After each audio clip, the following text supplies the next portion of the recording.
live and muting myself so there's no echo.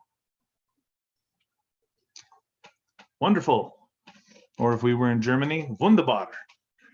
That's all the other ways I know how to say wonderful. All right. How exciting. We are back on YouTube for another credit banking and the search for the lost American dream. That's why we're here. What is the American dream? What is, I mean, to you, that could be something different. To me, it could be something different. One of our panelists is saying the volume's a little low, but it could just be on your end. So some people don't know, but on your computer, I mean, some people's computers, the volume goes to 10, but I believe on yours, it goes to 11. So just kick it up another notch, baby. All right. So what we're going to do is, let's see, we got lots of messages coming in, and you just can't keep up with all of them. All right. So here's what we're going to do, folks. We're going to look for the lost American dream. That's what we need to do, the lost American dream. And why are we looking for the lost American dream? Because it's been lost because we lost it. And I mean, the economy could be roaring, and then all of a sudden could fall out on you. You could be think you were working your dream job, and then you're handed your walking papers. I mean, whatever happens, all of a sudden you could be in mountains of debt and feel like you can never break free. And so we lost that American dream. But what was it to begin with? It was, I don't know what it was for you. Everybody's different, but I believe at the heart or the core of what everybody wanted is freedom, right? Financial freedom, freedom obviously from oppression, right? Debt can be very oppressing, but freedom and the ability to have a life where we pursue happiness, the pursuit of happiness, life, liberty, and the pursuit of happiness. I mean, that's what our country was founded on, and that's the American dream that we're all after. But what happened to us? It seems like we stopped pursuing happiness and we're being pursued by our creditors. We can't seem to break free. Well, that's what this webinar is about, right? We're here to show you a different way. For those of you who have been enslaved and shackled and chained by your debt, and you're no longer searching, you can't find your dream, it's been lost. You maybe even gave up on it. Maybe the American dream is a myth to you. You don't even believe in that, but it exists, it is real. And we're here to help you find it and recover it through credit banking. So we want to start off with, things are going to be a little bit different today. Now, normally, we're coming to you on YouTube, but we also run a webinar. So because of the technical issues and everybody working from home, my business partner, Ray Fleming, is going to handle all questions that come in on YouTube. So you just type your questions in, and those will go to Mr. Fleming, and he will answer those in a very diligent way. For those of you who are on the webinar, guess what? You're working with me, so your questions come directly to me, and I will answer your questions. And if you want to, of course, move from YouTube to the webinar, you can do so. Now, on YouTube, I want to welcome all of you who are on YouTube. We are coming to you on the Velocity channel. This is CJ Wallace's YouTube channel. We want to thank you for having and graciously welcoming the Wise Guys and Ties to come here. If you want more information working with CJ and all of his gifts and skills that he has to offer, go to creditwiz at investorpro.org. Okay, that's for all you YouTube out there. Now, for all of you who are working with us here with Wise Guys and Ties, we want to welcome you. And here on the webinar, I will be answering your questions directly. So just keep firing them away as they come in, and we will do this. So let's get started. But first, I've got to go through if we can get it to work here, we've got to cover, as always, there's always some kind of, we've always got to cover some kind of disclosure. There it is on your screen. It's all, you can read it for yourself, but what does it basically mean? It means that you have to do your own due diligence. I'm going to share information tonight. We're going to cover a lot of great stuff, but keep in mind that this is really your responsibility to make sure that the information provided actually works for you and in your specific situation.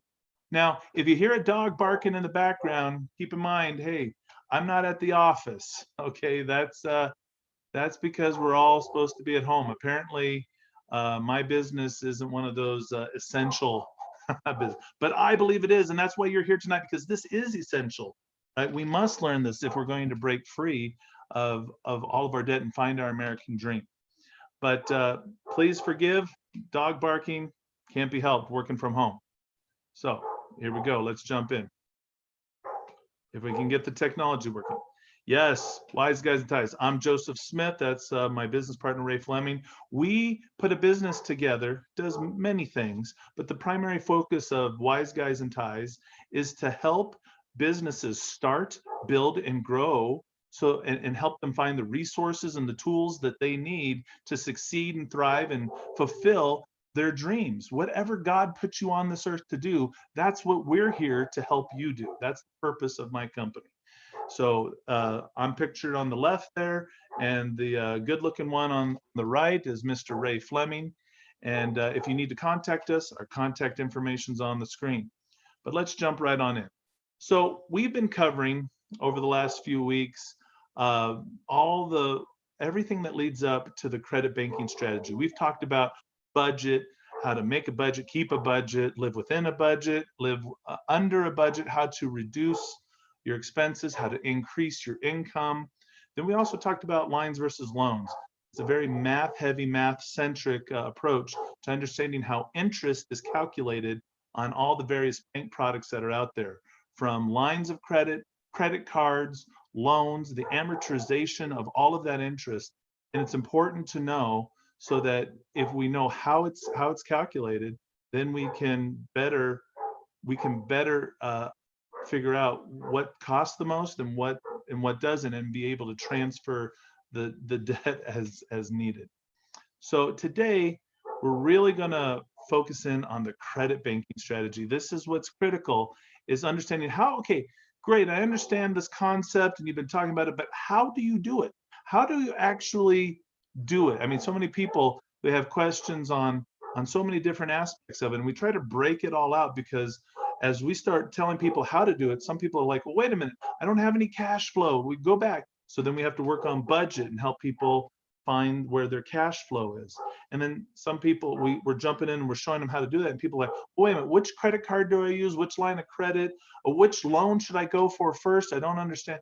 So then we have to really discuss lines versus loans. So we try to break it up in a systematic step-by-step approach, so that by the time we get to talking about credit banking, you really have already figured out where your cash flow is, and you understand which line of credit that you need to use to start implementing your credit banking strategy, and which loan or debt that we're ready to take on and eliminate as quickly as possible. So all of that has already taken place and is the background to coming into this. Now, if this is your first time tuning into this and you're like, well, wait a minute, I feel like I'm in the middle. You're right in the middle, but that's okay, because we go over this and every month we're coming up on April here. So we're going to go over all of these again. And we try to make sure that each and every time we're throwing in new examples and giving you more information and different ways to look at this, so that you can really take a hold of this and really let it sink in. And if you've already heard it before, it's always good to hear again, because sometimes when you hear it a second or third time, you hear something or you catch something that you didn't quite understand that first time through. So if you're here and you've already heard this before and you're like, no, don't move away. Stay right here, because you're going to learn something that I guarantee you didn't know before. All right, so why credit banking? Well, why credit banking? It's a great question. Why should we use credit banking? We're going to be asking a lot of questions and trying to look at this, but why not refinance, or why not just file for bankruptcy, or why is credit banking the option that we're looking at? Well, we're kind of going to talk a little bit here about mindset here, but see, employees, which might be everybody here. I mean, you might be a business owner. Some people are, no, I'm not an employee, I'm a business owner. I own my own business. But you still might be an employee, because if your business only makes money if you work it, then you're still an employee. You just bought your job, is all you did. But I mean, a business is where you work and you have employees and people are working, and every, so there's different types of businesses here. I understand that, but when I say employee, I'm talking about those people who, if you don't work this week, you don't get paid. All right, and that's a lot of us. And some of us, we want to work, but we're not allowed to right now. So I understand that, but think about this mentality. Employees, what do? That their cash comes in, and that's their currency. A currency, what is that? A currency is a medium of exchange. So you take your cash and you go to the store and you trade it in for toilet paper, or at least that's what it seems like everybody's doing these days, right? But you take your cash and you go buy the stuff that you need, your food, you pay for your rent, you pay for, water and your power, and whatever entertainment. So your cash is your currency. Now, employees use their cash as currency, but what that does is that creates a cash scarcity mentality. Think about that. I only have so much money, and so when I take money out of that to go pay for something, my stash just got smaller. So now I'm more protective of it, right? And then more goes out, and I'm like, oh, and so now I don't want to spend, and now I'm very concerned about what's that cost. And then I look at my money and I'm like, no, I can't do that. And so when you're in this scarcity mentality, you're not able to break free. You actually, a scarcity mentality keeps you poor. And people right now are scared about dying of some kind of virus or sickness out there. But let me tell you what else kills, and it kills a lot more people and has throughout all of history, and it's called poverty, right? If you stay in a poverty mindset, a scarcity mentality, that could lead to your end. Let's not panic. Let's come up with a plan, a solution. Okay, so rich folks, wealthy people, they use leverage as their currency, and they use cash to accelerate and grow their wealth, and that creates an abundance mentality. So what is leverage? Are we talking about getting a crowbar and leveraging something?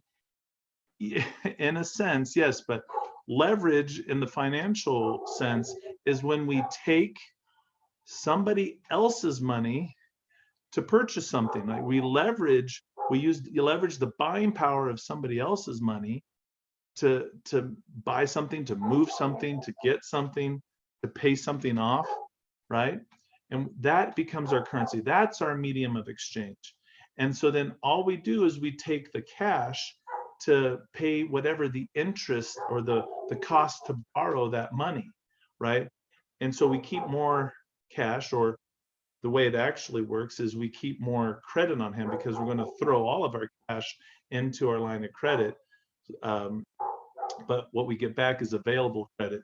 But this accelerates the speed at which we pay down our debt and increases, right? Imagine increasing our availability of credit, thus allowing us to leverage more and do more, right?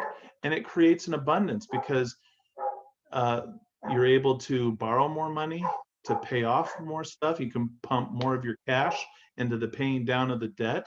And the more you pay that down, the greater your limits grow, which allows you to leverage even more and more and more. So where does it end? Wherever your dreams end. I mean, if you keep dreaming and you're dreaming big, then it doesn't end. So why credit banking? Well, here's a quick list that I put together. It creates rapid debt reduction. It increases your monthly cash flow. It increases your cash availability. It creates financial independence. It maximizes your real estate returns. I'm a real estate investor, and it's very important to me. And it reduces stress. Oh, let's just all calm down, people. It's going to be okay.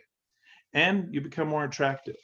I can't tell you how attractive my wife thinks I am when there's money in the bank.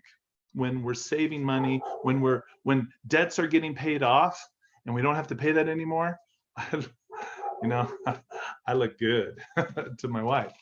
But these are, I mean, you know, if you're a female and you do that, you're going to look good to your husband. And if you're single, right, this is how you get a partner. No, actually, that's one of our income. How do you increase your income? You know, you find the right person to marry who has money, right? Just one of our, you know, ways to help you increase your cash flow. All right. Now, what is credit banking? Why credit banking? But what is it? Let's define it, okay? This is a definition that I came up with to see if you can, in words, understand what credit banking is. Credit banking uses lines of credit to free up cash flow to transfer highly expensive amortized loan interest into simpler and less expensive forms of interest. This has the effect of radically decreasing the number of loan payments, which, when you decrease the number of payments you have to make, that radically reduces the total amount of interest paid and aggressively pays down the principal loan balance in about 1/3 the time. That is what credit banking is. Now, you might be turning this, I've never heard credit banking because it goes by so many names. Velocity banking, cash flow banking, mortgage sweep strategies. It's got a lot of different names up there, but the concepts are still the same or very similar. Now, here is a look at what we've been covered, what we've been covering. We've been going over credit banking and looking at the average two-income American family and looking at their budget. See, what you see there is $5,000 of income comes in every month, and then you look at how it breaks down. So $1,200 goes to the house payment, and then below that you see $600 goes to 2 car payments, and then below that is $600 is the minimum on their 5 different credit cards that they have. And then you see the next pie wedge over is their lifestyle. So this is a 2-income American family, no kids. And so they pay for their food, they pay for, you know, the gas, they have some entertainment expenses, you know, utilities, everything all mixed in there. And then $1,400 goes into savings, goes into 401k, goes into IRA, and any other type of annuity-based investments that they might be putting their money into. And so this is all from the Bureau of Labor Statistics. This is the average. So your numbers might look totally different than this, and that's fine. The principle we're going to go over is still going to be the same. But as we look at the different loan products that they're using here, and I don't know if my picture is covering it up, so I'll stop just for a moment here. But you see on the right, we break down loan payments as so the house payment breaks down to $1,200 a month for a $200,000 house at 6% interest. And then the auto loans are, 2 of them add up to $600 a month, $26,000 total debt. These are just averages that are thrown in there. And that's at about 5 or 6% interest. And then on the left side, you'll notice that they have the lines of credit, their credit cards. So it could be 3 credit cards, 5 credit cards, it doesn't matter. We're also talking about personal lines of credit. Could be even if you have a second mortgage, a type of a HELOC. Lines of credit could also be your overdraft accounts, if you have overdraft accounts on your bank accounts. But it's a mixture of these different lines of credits or credit cards.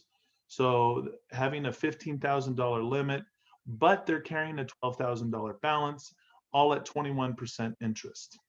And we talked about the interest last time. So the interest on the loans is amortized way differently than the interest on the lines of credit. So $5,000 comes in, $5,000 goes out. As you see on the bottom in the red, after you total up all the expenses, with the cash flow equaling 0. So that's all we've already been talking about up to this point. Now we're going to start showing you how to do credit banking, but let's take a couple of things into consideration here. The figures that you see on your screen are obviously rounded to zeros because in the real world, it doesn't work out to a zero. But to make things easy to look at, things have either been slightly rounded up or slightly rounded down.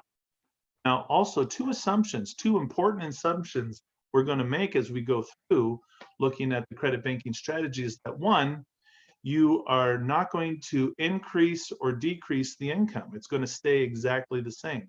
And number two is your lifestyle, your expenses. They're not going to go up or go down. So those two things are going to stay the same in this example. But let's think about life. Does your income always stay the same? Like you're just going along and then all of a sudden the country shuts down and your income stays the same? Well, for some of you, yeah, might be, especially if you're working at a grocery store or you drive a truck, right? Or you work at a hospital, right? There's plenty of jobs out there where people are still working and they're critical, and we thank you for all of your hard work. And there's those of us who had other jobs who they just seem to poof, what just happened? Where's my job? Right? So we know that income doesn't always stay the same, does it? And expenses, they don't always stay the same either. You're going along, everything's fine. Here's this two income American family and no kids, and then all of a sudden, honey says, "Guess what, dear? Oh, what? I'm pregnant." Okay, well, the expenses are now going to change, aren't they? So you gotta realize that as we look at this, we need to understand the concept, but realize that things are always changing and they're in flux, and so you have to adapt and rework the numbers as you go and keep identifying what changes. Always be looking for ways, always be looking for ways to increase your income. And we're always looking for ways to decrease our expenses if we can. Now, one of the things that's also not up here on the screen, or maybe it is on a future screen, I don't know, I haven't looked at this slide in a while, but there are three critical components that must be present for the ability to use this credit banking strategy. Number one is you have to have debt. Well, everything on the left side of the screen and the right side of the screen is debt. So, okay, check, we have debt. Second is you have to have income, monthly regular income. Well, we've got that. See at the top of the screen, we got $5,000 coming in. Okay, so we got income. Third is you must have access to a line of credit or a credit card. Okay, check. If you have all three of those, you're ready to play the credit banking game. Let's go ahead. So what do? First step, really super easy. We're going to take all of our money, all of it, and we're going to put it onto our line of credit. It's that easy. You did it. People are like, wait a minute. If we put all of our money on the line of credit, how do we pay the house? How do we pay the car? How do we pay for anything? You just get rid of it. How do we eat? Well, stick with me here, folks. What happens when we put all of our money onto the line of credit? Well, do we have to make a minimum credit card payment of $600 anymore? No, that goes away. So where did it go? Did I use magic? What happened? No. Where did it go? Where does that $600 go? If it's not money that's going out anymore, where would it fit in here on our screen? Oh, that's right. It becomes cash flow. Hey, that's awesome. We just created $600 of cash flow. Now, that also means that our expenses have gone down from 5,000 to 4,400. But let's take a look at this wedge up here. This is the money that we're putting away into savings, into 401ks, into IRAs, into other, like maybe pensions or annuities. Now, sometimes if you're a government worker, you have no control over the fact that you contribute to these things. So I understand. But if you're putting money away into a 401k, into a savings account, or into an IRA, you're sending that money off to Wall Street. I mean, how's Wall Street doing? One day it's up, next day it's down. I mean, Right now it's down, but I mean, depending on when you're watching this video, it could be up. But guess what? It's coming back down again. And then it's going to go back up again. So let me tell you something. The point I want you to know is that you're basically taking your money, giving it to somebody else. They're going to go make money off of your money, by the way. They'll make money. But you are trusting them to make some money for you. And here's the point. If you're here watching this, it means that you're smarter than that. Get educated. You can learn how to invest your money better. Find a way where you can find the type of investments that give you the maximum amount of control, that allow you, I mean, if you learn all about day trading, then go out and day trade, right? If you understand, if you know all about currency exchanges, then go out and do currency exchanges, right? But if you learn about how to invest in real estate, rentals, fix and flips, learn all about it. That's what I did, and I love real estate investing as a strategy. But get educated. Learn how to be your own investor. Don't trust some broker. Become your own broker, right? Invest your own money. You're going to feel so much better and secure about your future when you're in control of investing it. So let's stop giving our money to those people who are, I mean, we're not in the end going to come out ahead with this. Most people can't look to their retirement and feel like, oh, I have enough to retire on anyway, right? So let's stop throwing that money away. And if we are sending money into 401ks or to IRAs or to savings accounts, let's pull that money back and let's start using it right now as part of our credit banking strategy, and then ultimately in the future part of our wealth building strategy, and create wealth with it. So we're going to go ahead and eliminate that. So we're going to stop putting money into savings. We're going to stop all of that. So what happens? Where does that money go? $1,400 that two income American families were putting away into savings and 401ks, getting deducted from every paycheck. Where does that go? Well, that goes into your cash flow. Look at that. Just by eliminating a couple of wedges, I mean, we still have to pay our mortgage, we still have our lifestyle expenses, still got to pay for the car, but we have freed up $2,000 of cash flow. Did we get an extra job? I mean, well, you can, because everything, and unless all of a sudden you did some online like doctor courses and go start working at the hospital, right? But I mean, although there are a lot of people hiring, I've heard, like Walmart, the grocery stores, and I mean, there's a lot of people hiring. So if people are out of work and they're worried, I mean, I've heard Walgreens is hiring 50,000 people they're looking for. So there's a lot of places that are still hiring. If you happen to be affected by somebody who's lost your job recently, there's a lot of jobs out there to be found. So might not be exactly what you want to do, but just keep in mind, the situation that we're going through is temporary. So here's where we're at, though. We've without getting an extra job, without having to work 2 jobs, 3 jobs, without having to work overtime or double overtime, we're able to free up cash flow. And now, what can we do with it? Well, with our cash flow is what's, remember what we need? We need debt, we need income, and we need a line of credit. Well, our income has to exceed our expenses, and that's what frees up our cash flow. So we have $5,000 of income and $3,000 of expenses, which leaves us $2,000 of cash flow. So how does credit banking work? Well, let's do a representation here of how it works. So we talked about we're going to put all of our income into our line of credit. So our line of credits are at the $15,000 limit, but we're carrying a $12,000 balance.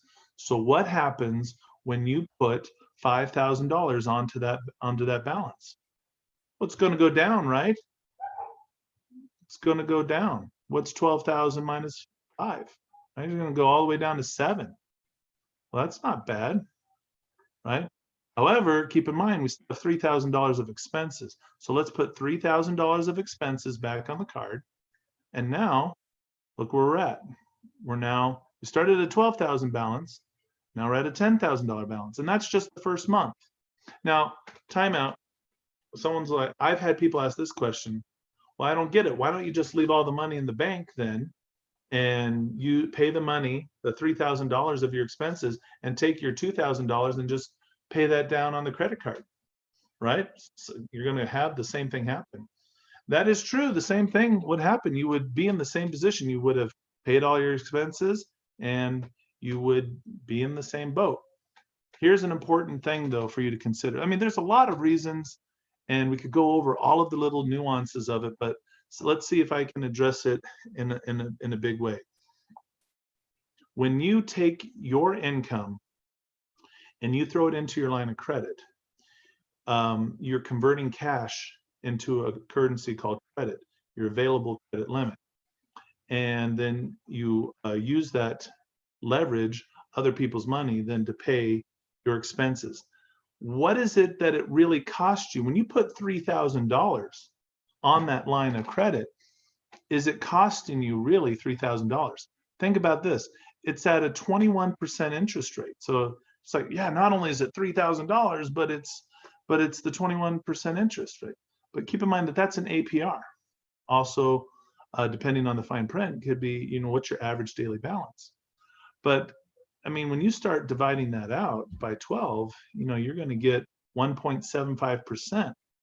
So if you're just looking at paying the interest on this, really, because you're going to run all of your income through this, I mean, what are you really paying to use other people's money to pay down your debt? You're paying very little. And so you're putting your income into this line of credit. It also helps you create what's called a credit history. But look at it the other way. If we just said, no, let's just leave the money in the bank account, and then I'll use $3,000 to pay the expenses and the $2,000 cash flow to pay that down. Once you pay your money out, you use your money, you pay your expenses, it's gone. I mean, you just lost all of that buying power. It's gone. It never comes back to you. You put the $5,000 into the line of credit, available credit comes back to you. Then you have to pay the $3,000, but it's of somebody else's money. Keep that in mind. You're leveraging somebody else's $3,000 to pay your expenses, right? When you paid your bills with your own money, you paid your own money to pay your bills, and that's gone. See you later. Bye-bye. It's gone. But when you put your money into a line of credit, it's converted into available credit. I mean, what can you buy with credit that you can buy with cash? I mean, everything, right? And we are like, we're running our credit cards. We're going to Amazon and going onto Google and finding all kinds of things, and we're making purchases. They're getting shipped to us, you know, and you know, UPS and FedEx, they're all hiring right now. So if you're looking for work and you're able-bodied and can carry those 70-pound packages, you know, there's a lot of work out there, folks. So, but keep that in mind. You put your own money, you're converting your money into available line of credit, and then you use somebody else's money to pay your bills. And what does it cost you? Well, the APR, right, of 21%. So on the monthly basis, in this month, you pay 1.75% of the balance. That's next to nothing, folks. So just hopefully that helps people understand, because I do get that question often, and I want you to see that, first of all, the more you use these lines of credit, you grow your available credit limit. The more you pay your bills with your own money, just makes that debt go down. It's not like you get access to any more money because you paid off your debt. So paying off your debts this way leverages other people's money, helps you keep more of your money, and helps you grow your available line of credit so that you can leverage more of other people's money. So it just makes sense to do it this way, because this is the system, this is the banking system that we've been given, folks. So let's use it. We're credit banking, put simply, is banking through your credit. So I'm showing you how to use your own credit cards as your own bank. So here's what we did in 1 month. We started with a $12,000 balance, and it now dropped down to $10,000. We just totally paid down our card by $2,000. Notice that that's the exact amount of our cash flow. Now, if your numbers are different and your cash flow is 500, then every month your credit's going to go down by $500, right? Whatever your cash flow is. But so this is the principle in place. So whatever you've done once, you can do twice, 3 times, right? So here's what happens. You just keep it going. Just keep it going. And here's what's great. You reach a zero balance in 6 months. Total interest paid, $730. What? Right, we're talking about the APR. Guys, this is amazing stuff. If your mind isn't just totally exploding, like we just paid off $12,000 balance on a credit card in 6 months. I mean, how long would it take you to pay off your credit card, right? Now, if we stop using your credit cards and continue to make the minimum monthly payments, right? Well, I put on here, it would take over 28 years. Now, why would I put that? And I said it costs you $16,504.64 in interest. Well, I mean, it depends on what the fine print is and the fees and different things that gets rolled in. But ultimately, here's the point. Actually, if you stop paying the credit card at its interest rate and you never used it again and you just made the minimum payments, it would technically, I believe, take it about 2, maybe 3 years to pay off. But the point is that's not really what happens. Nobody does that, right? Here's what happens to you is life happens. Life is happening right now. People are putting stuff on your credit cards. It just happens, okay? So we end up always having to use it, so it never gets paid off. And the more you pay it down, then the more that available credit's there, people are ready to go throw more stuff onto their credit cards again. So it never gets paid off. So I could put 28 years, I could put 100 years. You know, these numbers are arbitrary. But the point is, keep that in mind that it could take forever to pay this off, given the way that life happens to us. So here's what, in a perfect world, here's what happens. You pay it all down in 6 months. 6 months, you've freed up, you've got a zero balance on your line of credit, but we still have more debt that needs to be paid off, right? I mean, let's take a look. If I turn off my camera here real quick, what happens? Well, let's see if I can get my mouse working again here. Excuse me. Perfect time to drink some water. Did you see that? We started with a $15,000 limit, and because we did everything right with our credit card, right, we were using it every month, and we were paying it down more than what we put onto it every month, right, for 6 months. This creates a positive payment history, and we paid it all the way down to zero. So a lot of times this can happen automatically without you doing anything, but you get a credit limit increase. Look, $10,000. Try saving up to $10,000. Right? That takes forever to scrimp and save, get up to $10,000, right? Right? We paid down our credit cards and they gave us access to $10,000 more dollars. Right? Here's the rules though. Here are the rules. This is the rules of how you use a line of credit. This is what we also were using before when we were on the last slide. Your line of credit, when you're using a credit banking strategy, this is all that credit cards are for. Number one, they're for emergencies. Are you in an emergency right now? What does an emergency represent? An emergency represents an immediate loss of income. An emergency represents immediate loss of life, right? So if there's if somebody's sick, you know, you have a 2-income family and somebody goes down, well, you got an emergency, right? If anything that's used to help you create income, right, a car, a computer, you know, whatever is necessary for you to make money, right, that becomes an emergency, right? So your health, you got to always take care of your health. If something happens there, you got to take care of it. So that's an emergency. An emergency isn't like, well, you know, man, I'm craving some chocolate. Let's make an emergency run down to the store and see if we can get some ice cream and put that on the credit card. No, that that's not how it works. So, rule number one, it's for emergencies. Rule number two, it's for debt pay down. This is what we use the lines of credit, just what we showed you, how we pay down the debt. And number three, if we somehow reach the day, hallelujah, praise the Lord, when we're all out of debt, then your lines of credit are used for the purchase of assets. You know what's an asset? We can say everything's an asset. My children are assets. Well, they feel like liabilities. But I believe if I invest enough money into them, they'll one day want to use all their money to take care of me. Yeah, wouldn't that be nice? Okay, so an asset. What is an asset? An asset is something that you buy that pays you money back just for buying it. So if I buy a cell phone, does my cell phone pay me money just to purchase it? Or do I have to keep paying money every month?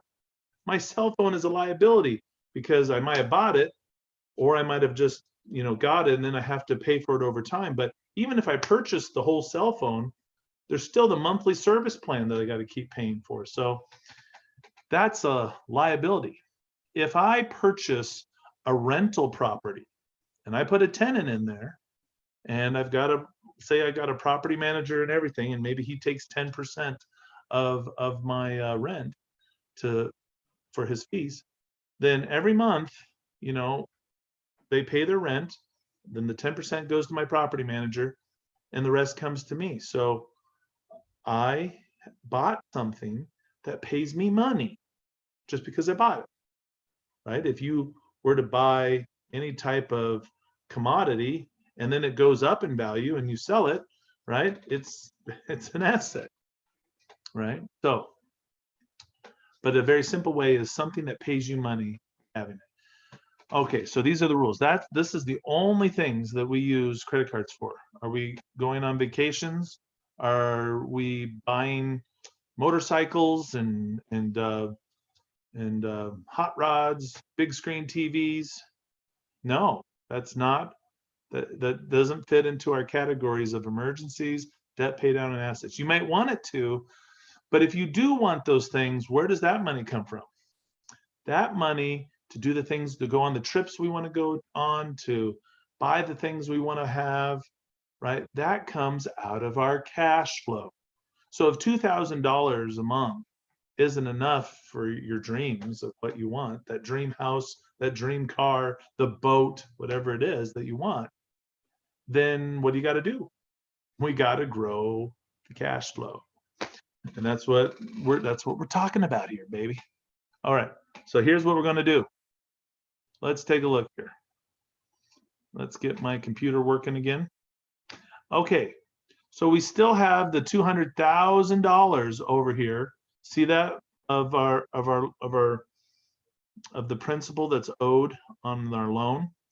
So here's what we're going to do. Now that we have $25,000 limit, okay, here's another important thing. We don't want to ever use our full line of credit, because with a credit banking strategy, we've completely eliminated using our bank, our checking account, because all the money is going into our lines of credit. So what do? What's happening here is our line of credit has become our checking and our savings account. It's our new bank. We're now banking through our line of credit. So we want to leave at least 50% of our line of credit available for in case of an emergency, right? In case something does happen, then we will exceed 50% of our available balance. We don't want to go above that. Now you might notice that $13,000 is slightly above the 50% mark. But keep in mind, we're going to use a credit banking strategy, so that's going to change very quickly before the next payment cycle. So we're going to take a $13,000 amount right out of our line of credit, and we're going to make a principal only payment to the bank, to the mortgage company, whoever holds the note, right? We're going to make a principal only payment, right? And then we're going to use our credit banking strategy. It's going to take, if it took 6 months to pay off 12 on the previous slide, it's going to take, and it's done in 7 months. Now, how much interest is paid here? $1,480 total in interest. Okay, that's it over this period of time. We paid down the principal, and we did it in 7 months. Easy peasy, lemon squeezy.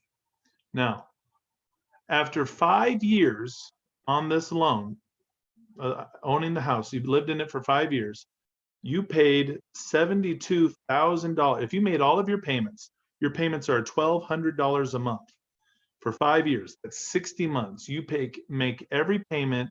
You've paid $72,000. Now, we looked at this before, back when we were covering lines versus loans. You paid $72,000. The total amount that went to principal was $13,000, but the total amount that went to interest was $59,000. I'm like, whoa! Remember that from the last time we spoke? It seems like I've spent a lot of money, because remember, the way they're amortized is the interest is front loaded. Is front loaded, so that, and then the principal gets paid down more on the back end. So early on, these amortized loans are very expensive. The first 5 years, look at what's happened here. Now, let's compare what we've done here. So the $1,300 principal interest only payment, when you made that and you paid $1,480 in interest, if you look at your amortization schedule and what you skipped over, because you skipped over a couple of years here now, right? You end up saving $38,866 in interest that you would have paid if you just kept making your payments over time. So, but look at this. Here's how, take a look at this. $13,000 is what we did. We paid that principal down in 7 months, and it cost us $1,480 at the 21% simple interest rate. Now over here on the amortized loan here, the amortization being different, we paid $72,000 over 5 years, $13,000. It matches, right? $13,000 of principal was paid down, and the interest it cost us over here over 5 years was $59,000. Remember, these numbers we talked about earlier are all rounded. $59,000 of interest. So let's take a look. Not only is credit banking faster, 7 months versus 5 years, right, to pay $13,000 down, but look at this. Paying $1,480 in interest versus paying $59,000 of interest. So not only is it faster, but it's cheaper. Let's look at this over time. If we were to continue what we're doing here, right, using this credit card interest rate at 21%, with our net income being $5,000, our total expenses being $3,000, and our cash flow being at $2,000, right? That's what we see here. It would take 6.33 years to pay off the rest of the house, right? So you bought this house, you're 5 years into it, then you learned about this credit banking strategy, and in 6 years, another 6 years, you pay off the whole house. Now look at this. You save in the process $119,000, $119,319 in total interest just by using a credit banking strategy method.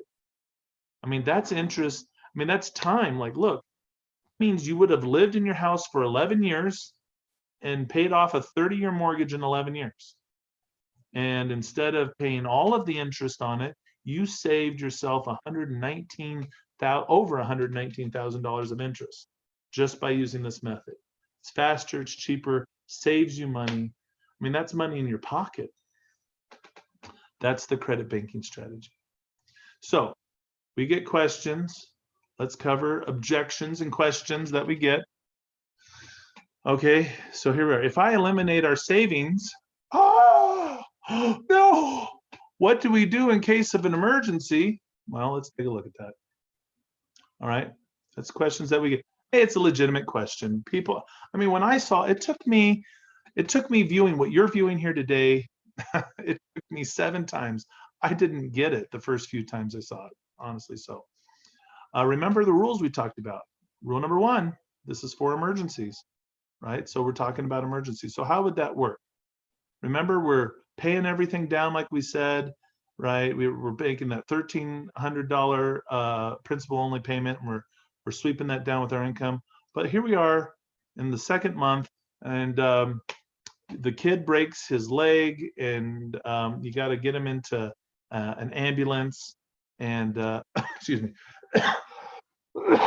See, I did it into the elbow that time. Okay, make sure you tell Ray. He's always telling me I'm going to get everybody sick with a virus or something. It's not true. So, all right. So $2,000, and you have to go to the hospital, and the ambulance, and then the cost for everything, and the co-pays, and the insurance, and all of that stuff. When it's all said and done, you get a medical bill around $2,000, right? And you pay a medical bill with a credit card? Sure, you can. You can do that. And so here you are. You're going along your merry, and then life happens. So you put $2,000 onto the credit card. Okay, so it sets you back a little bit, but you just keep going with your credit banking strategy. So instead of paying this whole thing off in 7 months, it now takes you 8 months. Okay, remember, everything above this is your balance. Everything that's above your balance, that's your savings, right? Because in credit banking, your line of credit is both your checking and your savings account. So you didn't really eliminate your savings, you've converted it. And because you're exercising the strategy of we're never going to go above 50% utilization of our credit cards, which is you should never go over 50%. I mean, I understand people are over 50% utilization all the time, but if it's for the right reasons because of emergencies, that's okay. And I mean, it happens. And then if you use a credit banking strategy, you can bring that balance down really easily, very quickly. All right. So someone says, well, wait a minute. You're talking about using a credit card to make a mortgage payment, or use my credit card to make a car payment. You can't do that. How do you do that? You can't do it. You have to take a cash advance. And that means they're going to put your credit card rate at like 35%. And they're going to charge you all these fees. You can't do that. Well, yes, you can. You just have to know how to do that. So there are a lot of companies out there that act as third-party intermediaries. Here, I'll just put one here. There are many. Do your research and figure out. But here's a company. I don't get any kickbacks from them. They're called Plastic, right? But it's spelled differently, right? But all you do is if you have a payment that needs to be made and you want to use your credit card, you would go through them, and then they'll wire the funds or send a certified check, whatever it is, to the right account that you outline. And then they charge you 2.5% interest. This company does. But you're going to find that the average for some third-party processor to take care of a payment like this for you is going to be around 3% or less. So, I mean, that's pretty standard. But I mean, there's workarounds where you take your credit, convert it into cash, and then you make a payment. I mean, you don't have to do a cash advance. I mean, sometimes a cash advance works too. I mean, it just depends. You got to look at the situation. But this is a very inexpensive way to do it. Just got to run your numbers and make sure that it makes sense, right? So people also say, well, if you pay off your house in a short period of time, you're going to lose the tax deduction on your mortgage interest. And then we'll have some people say, oh, well, they just got rid of that in the tax law. You know what? Tax laws, just so you know, tax laws, they change, right? The current law just changed a year ago, and it's probably going to change again. I mean, it's never permanent. Our tax code is very convoluted. But for some people, it still makes sense to still take the tax deduction. It depends on what your deductions are and if you have children and yada, yada, yada. We're not gonna go too much into tax, but for the people out there that like, wait a minute, if I pay this down, then I'm gonna lose my deduction on the mortgage interest. And well, I mean, that's a lot of money to me. Well, let's take a look, right? Interest savings versus your tax deduction savings. So here you have person number one and person number two. Person number one has no mortgage interest deduction, and person number two does. This is off of the $200,000 house we're talking about. So when person number two subtracts their mortgage interest deduction, they go down. So this lowers what's called your AGI, your adjusted gross income. That is the amount of income that you will be taxed on. So person number two or person number one, because they don't have the interest rate deduction, and we're assuming that both of these people are self-employed, right? Because you need to start a business, folks, right? If now is not a clear indication to you that it's time to start a business, you might be working a job and now the job is gone.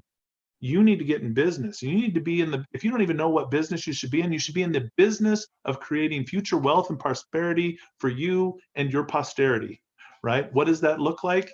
Well, seek guidance from your mentors in your life. Pray to God, but or if you don't know what to do, if you're on YouTube, talk to CJ Wallace. If you're working with the Wise Guys and Ties, we have lots of ideas, but easiest way is start a referral business, but there's a lot of different ways that you can start a business. But as long as it's centered around a dream, a passion of yours, you're going to be fine. If at very least you start a lemonade stand at the corner, then so be it. But you've got to start a business. Starting a business is going to save you money and taxes. It's going to protect you, create extra protection, legal protections for you, but it's going to help you generate and increase your income and create more opportunities to grow your credit. You're going to hear this from me all the time. I work with a lot of people who just don't even want to go there. But folks, the world's a changing. You got to change with it too. And job security is a myth. There's no such thing. So you start a business and you create your own job security. If your business goes out of business, we live in a wonderful land of opportunity that allows you to start over again. Start another business. I own 6 businesses. What happens if something goes wrong with one of my businesses? That's okay. I've got other businesses. So, folks, start a business. Everybody should be doing that. That's the best strategy to save money, to get out of debt, to increase your wealth, to decrease your expenses. Start a business, folks. Now, I'm assuming here both people have their own business. Income of person number one can't subtract his mortgage interest, so he's going to be taxed on his $60,000. So at 25% interest rate, he's going to pay $15,000, whereas person number two in the same bracket is only going to pay $12,016. So far, looks like person number two is ahead. The difference in taxes is person number one had to pay $2,984 more in taxes. Now, look at this. After the $15,000 in taxes is paid, look at the total disposable income. This is how much money person number one actually had to work with and live off of for the year. Person number two, after subtracting the income out, paying the taxes, they effectively got to live off of $38,051. Look at that. The financial advantage now is in favor of person number one. They're $8,949 ahead just from that. And keep in mind that person number one saved $38,866 in the interest in the first year because they used the credit banking strategy. After the house is all paid off in 11 years, here's a great thing. you have all that equity and you can get a HELOC, a first position HELOC, that you could use to buy another house. Then go move into that house and claim the, the interest rate deduction if it's that important to you. But I'm just saying you're so much further ahead when you're eliminating your debt and saving money and interest. You're just, I mean, don't trip over dollars to try and pick up pennies. That's what I'm trying to say here. All right, so we've covered lines, loans last week, the week before that, budget. Today we've covered credit banking. I'm trying to put this map together. But what I want to do right now is I want to transition to our mastermind number 13. Where did it go? Oh, good, it came back. All right, folks. This is real numbers. These are numbers that are submitted by people that participate in the mastermind. So now I've been talking and kind of training on some stuff, but this is the real key of the mastermind, where we go over an actual case study and we start looking at it. And this is where I want you to participate and put some information out there. So let's take a look. I'm looking at this with you. I don't usually look at this or do too much before we get started, because I want this to be an experience for all of us. So those of you on the mastermind, right? Here we go. Who am I talking to? I'm talking to you, Karen and Majid and Mark, Raul, Yosef, all right? All of you folks and more that are on the mastermind. It's your turn to participate, all right? So here's what we're gonna do. We're gonna take a look at these numbers and we're gonna identify some things here. Let's figure out what our cash flow is. And with this, right, I need to know, right, let's give that a color, hold on, right? In living color. No, that's too, let's make that a little bit dark. No, I don't like that color. Here we go, let's use that color. Well, you can hardly see it. Let's bolden it. There we go. Okay, we need to figure out cash flow. So people in the mastermind, come on, you got to do this. Grab your calculators, abacuses, take off your shoes, use your fingers and toes, whatever it takes. All right, so here's our available credit, and then this is the balance we're carrying. So now we have to calculate our utilization. All right, we need to know. I want to know what they're thinking of me. All right, utilization. Let's change this too. All right, we need to figure out our utilization. All right, folks, what is it? Oh, we don't know what our credit interest rate is. Oh, because they're all over here. It's all over the place. Well, I will whip out my handy dandy calculator and figure that out for you. All right, so that's 11.2 plus 21.24 plus 8 plus 24.24 equals, divided by 4. We'll say we're at approximately, our interest rate is at 16.17%. Okay, mastermind folks, let's get the brains working. What's our cash flow at? Our income is $4,200 and our expenses are $500. Okay, here we go. The mastermind says minus, Raul says minus 800. Oh, wah, wah, wah. You were right, by the way. Minus 800. Oh, we don't want to see that. Okay, so that actually can't be green then.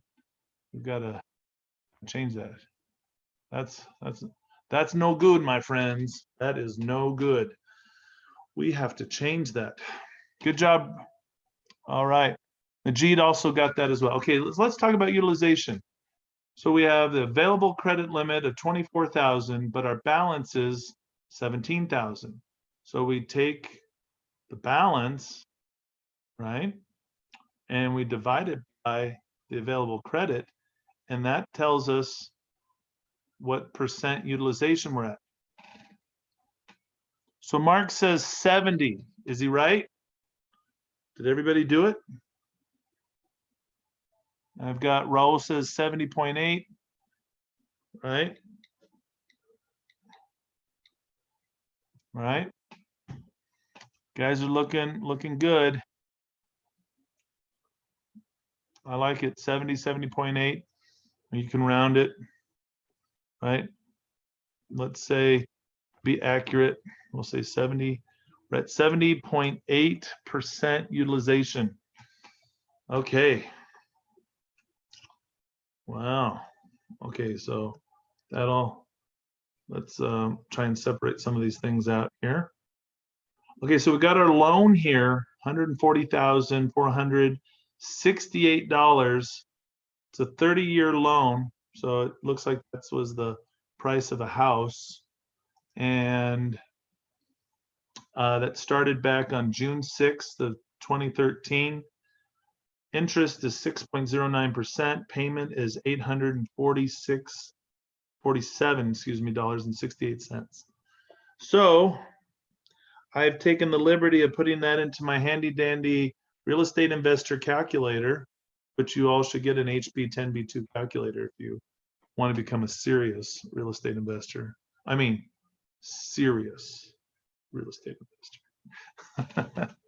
Okay, so what I used is, so the start date was June 6th of 2013, which tells me that they've already out of their 30 years is 360 payments, and they've already made, well, they've made, let me do that the right way, 82 of 360 payments have been paid, which means that the current balance today on that mortgage is, drum roll please, $126,116.27, which means they have 10%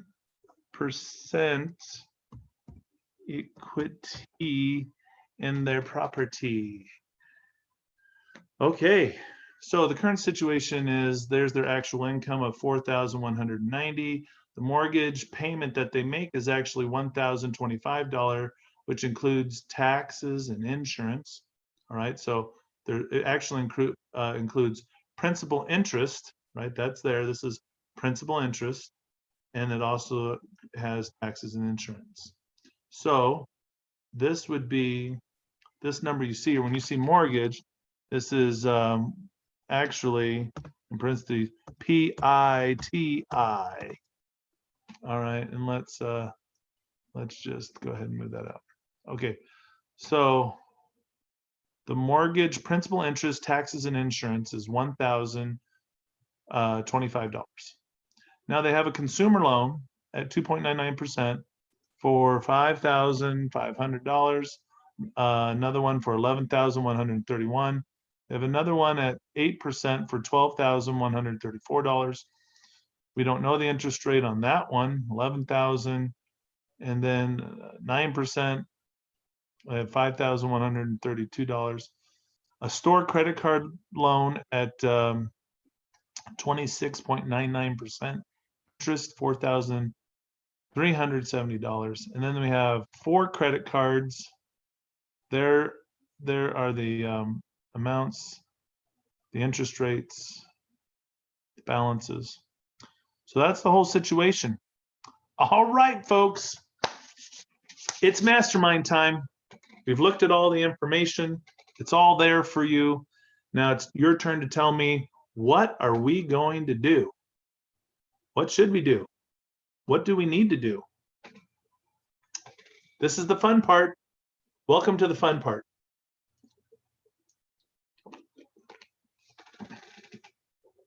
Don't be shy. Okay, here it comes in. Turning on.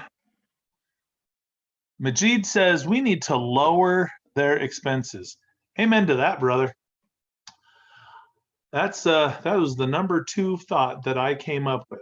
So you and I were on the same page, sort of. I had one other thought that I thought of first, but the second thought I had was we need to lower expenses. So what else do we need to do here? Because we need to do something. How could we lower expenses? All right, so we have AT says, what is the question? The question is, this is a mastermind. This person is, they're in a lot of debt. They're trying to eliminate all of their debt, primarily the house mortgage. How do we do that? Given their current state of their finances, what should we do first? Or, how do we do this? We've already talked about we want to use a credit banking strategy. So what do we do? I'm opening this up for debate, for discussion. So someone says velocity banking. Yeah, that's what we want to do. But can we do it? All right. Raul says, get a second job. Time to get a little side hustle on. Yeah. Majid says, maybe possibly increase income. Bingo. You and Raul are on the same thing. The first thing I always think about whenever we are in a negative cash flow, what can we do to immediately increase income? Because everybody in the world tells you, first of all, how to decrease your expenses. And sometimes we just completely don't think about, hey, we can increase expenses too. Sometimes it's easier to increase the expenses. What am I saying? We could increase the income. Sometimes it's easier to increase the income than it is to decrease the expenses. Okay, so yes, but if we can't increase the income, then the next thing we got to look at is decreasing some of the expenses for sure. Mark says, we must create cash flow, analyze the holes in their financial bucket. Yeah, there are some holes in this bucket for sure.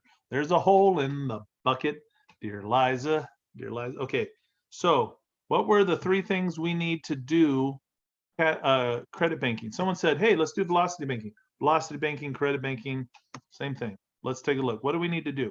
First of all, we need debt, not debit. We need debt. Does this person have debt? Check, right? We should actually do it like this. What I should do is create a little check. Do we need, so number 2, we need income. Actually, I should put it as monthly. We need monthly income. And number 2, we need, oops, let's put it over here like this. Positive cash flow. What did we have come in here? We had,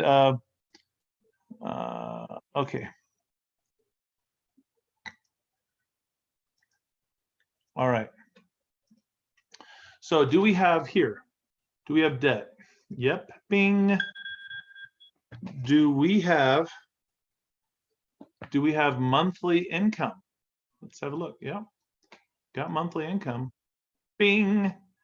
Do we have positive cash flow? So what is this list that we've created here? No, this list we've created here.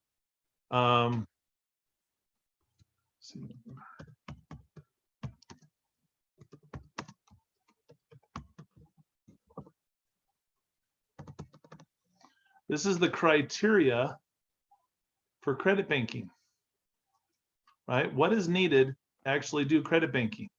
You must have these 3 requirements met before any credit banking can be done. So we are so close, 2 out of 3. Oh, so close. So we've got to create some positive cash flow. And we've already had some great ideas on how to do that. So We had somebody say, how do you navigate the... So somebody, I have an anonymous attendee who says, how do you navigate the current economic environment if you just cleared out your savings and have 100,000 student loans and $20,000 in credit card balances? Well, that's a good question.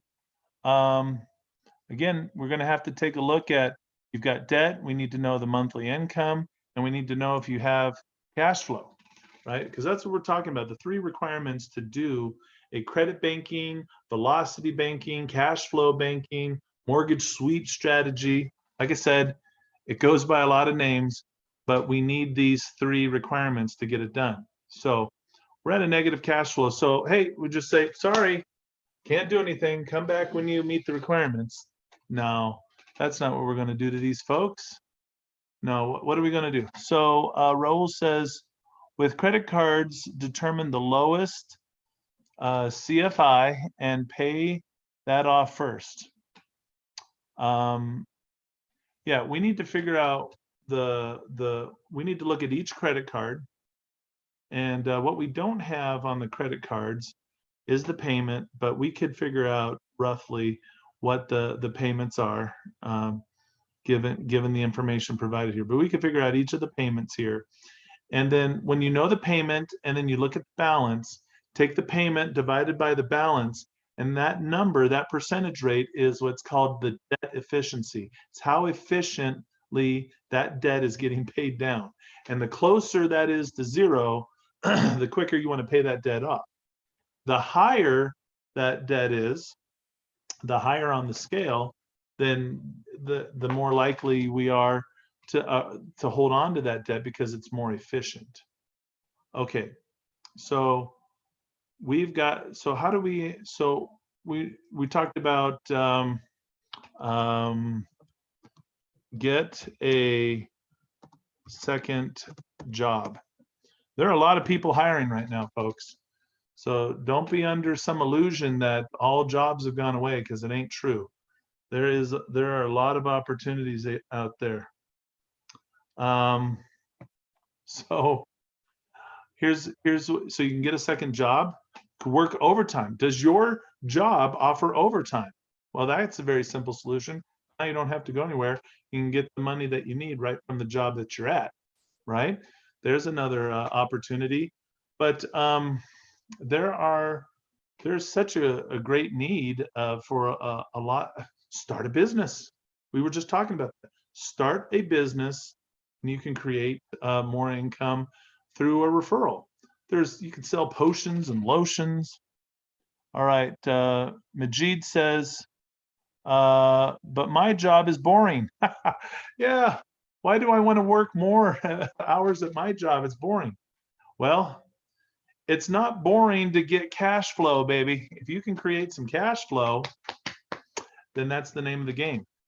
This person is so close. They're only $800 a month away from breaking even. So what we need to be able to get ahead is we need to generate, let's just say at least, right? We want to create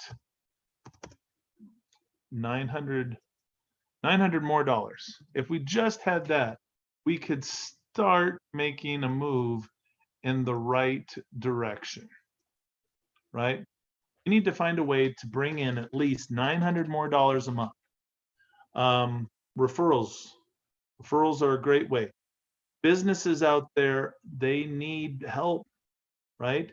They need people. They need customers. They need what do they need, right? They need investors.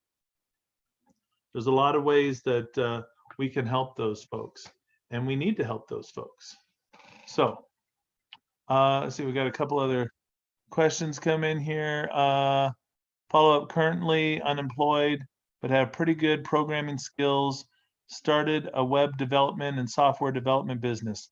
Excellent, anonymous attendee. That's a great way to start leveraging your business skills, because businesses need that. I mean, all businesses need that to some degree. and you can utilize your services. Sometimes you can barter for other services, but getting paid is, obviously the best way. But there's a lot of options open up to you when you start a business. So, so right now, based off of what you said, you've got debt and you've got lines of credit, but you need to create some monthly cash flow. So cash flow needs to exceed your monthly expenses. So Anonymous is in a very similar position that this person is in. So how do we create cash flow? Well, reduce expenses. So a combination of reducing, if we could find a way to reduce, right, $900 of expenses, right? That would also work too, right? Let's put that in here. Okay, so if you can increase your income by $900 or decrease your expenses by $900, then you're golden, or a combination of the two. Split it down the middle. Decrease your expenses by $450 a month and increase your increase your income. Actually, yeah, increase your income by $900. And then we can get to work. If we had, let's just say at the end of the day, we can get to $5,100. $5,100. What would that do for us? Well, guys, let's take a look. What would that do for us? Let's bring out our handy dandy credit banking calculator. Okay, so let us plug in some of our numbers here. Credit card interest rate, which we had to sort of calculate as an average. All right, so let's come over here. Let's put in our credit card interest rate, and we're going to put it in at 16.17. All right, and what is our income? We're going to put our income at $5,100, and we're going to put our expenses at $5,000. All right. So that's what we were able to do. And then we come over here, and our current balance is $126,116.27 on the mortgage. Oops, the mortgage. And let's see, that means if we've started at 360 payments, but we've made 82, then that means you got to change this number to 278 because I have a calculator. And then we're at interest rate is, yeah, basically 6%, rounding down a tenth, less than a tenth. All right, well, let's take a look. With just $100, what happens? Well, if he does nothing, that's the blue line. The blue line here is he pays everything off in what? In 23 years. But with just $100, using just the basic credit banking method, right? He could pay it off in 18 years, just with $100. $100 of cash flow. Look what that did. That gave you back 5 years of your life, right? I mean, look at that, just with $100. So you don't save anything when you pay out everything over time, but you pay it off 5 years early and you save yourself $46,834 with just $100 of cash flow. Look how your life gets so much better. I mean, 18 years is a long time, but still it's better than 23 years, right? So you're saving yourself 5 years and $46,834. Now, what do these other two lines represent? Well, This one is, what if you had an extra $500 a month and you just tack that on to every payment? Well, this guy doesn't have that, but if you did, wow, you'd pay that off a lot faster. What if, and then the yellow line, well, wow, this yellow line looks good. Well, that's an advanced credit banking method. You want to start a business, or you want to have a lot of equity in your house and get what's called a first position HELOC.